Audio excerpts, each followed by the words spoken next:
Bismillahirrahmanirrahim. Assalamualaikum warahmatullahi wabarakatuh. Allahumma sholli ala sayyidina Muhammad wa ala ali sayyidina Muhammad. Alhamdulillahirrabbilalamin. Wassalatu wassalamu ala asyrafil anbiya wal mursalin. Sayyidina wa habibina wa syafi'ina wa maulana Muhammadin wa ala alihi wa sahbihi ajma'in, amma ba'du. Yang saya muliakan dan saya takdimi, pengasuh Pondok Pesantren Zainul Hasan Genggong Al-Mukarram Kiai Haji Muhammad Hasan Mutawakil Allah SHMM. Yang saya muliakan Bapak Dr. Abdul Aziz Wahab BAMAG selaku Rektor Universitas Islam Zainul Hasan Genggong. Yang saya hormati Ibu Wahyu Lestari MPD selaku Ibu Dekan Fakultas Tadris Umum Universitas Zainul Hasan Genggong. Yang saya hormati Ibu Eka Rahayu MPD selaku Kaprodi Tadris Matematika Universitas Zainul Hasan Genggong. Yang saya cintai kedua orang tua saya yang telah mendukung dan mendoakan saya sehingga saya bisa sampai di titik sekarang ini, serta teman-teman saya senasib dan seperjuangan yang saya sayangi. Izinkan saya untuk memperkenalkan diri saya. Perkenalkan, nama saya Silva Dianawati, semester 3 dari Prodi Tadris Matematika Fakultas Tadris Umum Universitas Islam Zainul Hasan Genggong. Baiklah, di sini saya akan menjelaskan sebuah peta konsep atau peta imajinasi tentang pengembangan kurikulum matematika sekolah. Kita akan membahas dari pengertian pendidikan. Apa sih pendidikan itu? Yaitu pendidikan adalah upaya untuk mempersiapkan peserta didik agar mampu hidup dengan baik dalam masyarakatnya, mampu mengembangkan dan meningkatkan kualitas hidupnya sendiri, serta berkontribusi secara bermakna dalam mengembangkan dan meningkatkan kualitas masyarakat dan bangsanya. Selanjutnya ada konsep pengembangan kurikulum. Konsep pengembangan kurikulum adalah perencanaan kesempatan-kesempatan belajar yang dimaksudkan untuk membawa siswa ke arah perubahan-perubahan yang diinginkan dan menilai hingga mana perubahan-perubahan itu telah terjadi pada diri siswa. Dalam pengertian itu, sesungguhnya pengembangan kurikulum adalah proses siklus yang tidak pernah berakhir. Selanjutnya ada prinsip pengembangan kurikulum. Prinsip umum dari pengembangan kurikulum menyangkut 5 hal, yaitu prinsip relevansi, prinsip fleksibilitas, prinsip kontinuitas, prinsip praktis, dan prinsip efektivitas. Yang pertama ada prinsip relevansi, yaitu relevansi sendiri ada 2, yaitu relevansi keluar dan relevansi di dalam kurikulum itu sendiri. Relevansi keluar maksudnya tujuan, isi, dan proses belajar yang tercakup pengembangan kurikulum sekolah dasar dalam kurikulum hendaknya relevan dengan tuntutan, kebutuhan, dan perkembangan masyarakat. Kurikulum juga harus memiliki relevansi di dalam, yaitu ada kesesuaian atau konsistensi antara komponen-komponen kurikulum. Yang kedua ada prinsip fleksibilitas. Prinsip fleksibilitas menunjukkan bahwa kurikulum adalah tidak kaku.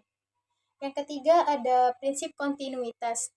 Prinsip kontinuitas yaitu kesinambungan dalam pengembangan kurikulum menunjukkan adanya saling terkait antara tingkat pendidikan, jenis program pendidikan, dan bidang studi.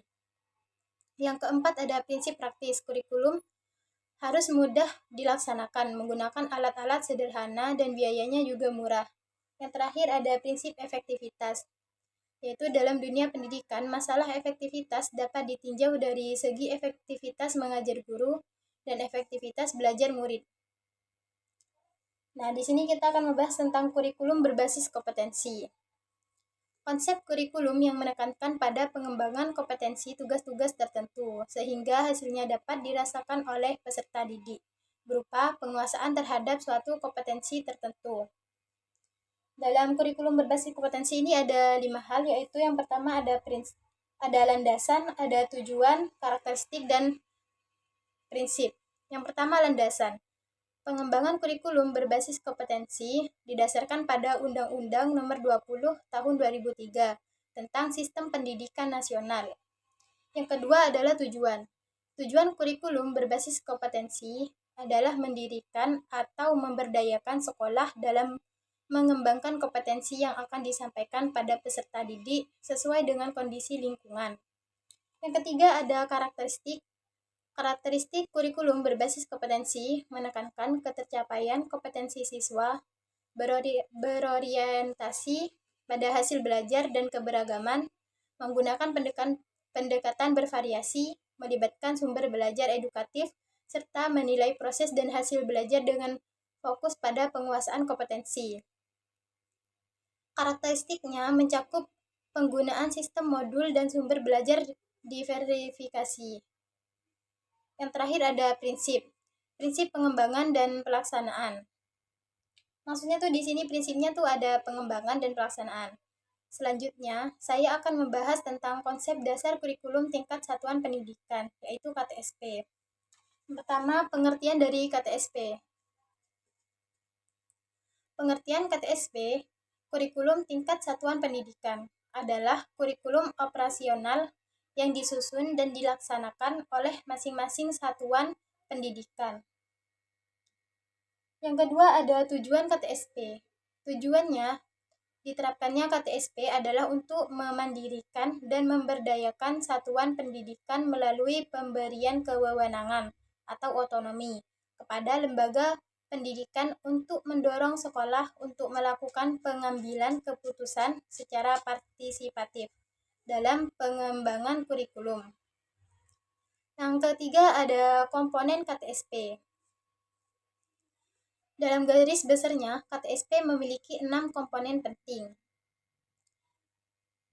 Komponen tersebut ialah yang satu, visi dan misi. Yang kedua, tujuan pendidikan satuan pendidikan. Yang ketiga, menyusun kalender pendidikan struktur muatan KTSP. Yang keempat ada silabus. Yang kelima ada RPP. Nah, pembahasan yang terakhir ada perbedaan. Maksudnya perbedaan itu perbedaan kurikulum tahun 1994 dengan kurikulum 2006. Kurikulum 1944 lebih bersifat kurikulum nasional yang bersifat umum, sedangkan kurikulum 2006 menekankan pada pendekatan berbasis kompetensi dan pembelajaran yang aktif.